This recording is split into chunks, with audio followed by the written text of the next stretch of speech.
Hello, today I want to talk to you about rich people, wealthy people. The biggest lie about wealth is that you are supposed to see it because the moment money becomes visible, it becomes vulnerable to taxes, to lawsuits, to government. So the people who truly understand money make sure you never see theirs because real wealth is not in your bank account. It's not even in your name if you are wealthy. It is hidden inside systems, inside legal structures, corporate layers, global networks designed for one thing: control without visibility. The illusion of ownership.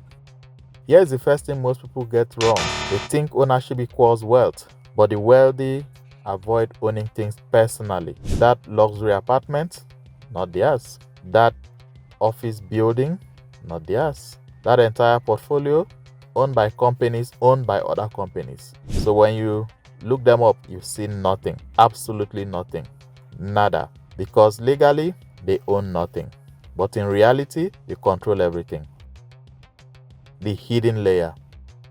Now it gets deeper. Those companies holding those assets and wealth, they are not based where the assets are. They are often registered in financial jurisdictions built for one purpose: secrecy and tax efficiency. Places like Jersey, St. Helier, Delaware, Cayman Islands, British Virgin Islands. These places all have one thing in common: extremely low or zero corporate taxes, strong privacy laws, flexible company structures, minimal disclosure of real ownership. So instead of a person buying property, it becomes a company in Jersey owning a company in Delaware, which owns another entity in the British Virgin Islands, which ultimately buys a property in London. And the real owner, hidden behind these layers of legal distance, not always illegal though, just extremely difficult to trace the actual owner.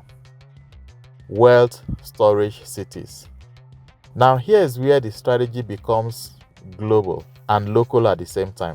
The wealthy don't just hide money, they position it. They position it into what are known as wealth storage cities. Places like London, New York, Dubai, Paris, and others. Not for the lifestyle, but for protection, because these cities offer strong currencies, global demand, political stability, long-term property appreciation. It is not about living there, it is about storing wealth where it survives uncertainty. The real strategy: diversification.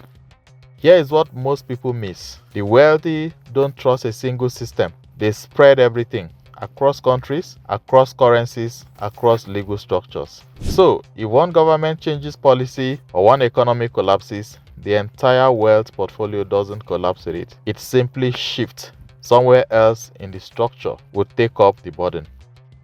Asset versus cash. Most people chase cash, but cash is temporary. It loses value. It gets taxed. It gets spent. The wealthy convert cash into real estate, businesses, stocks, private investments. Because assets grow, produces income, hold value over time. While most people store money, the wealthy store control of systems that generate money. Why you would never notice.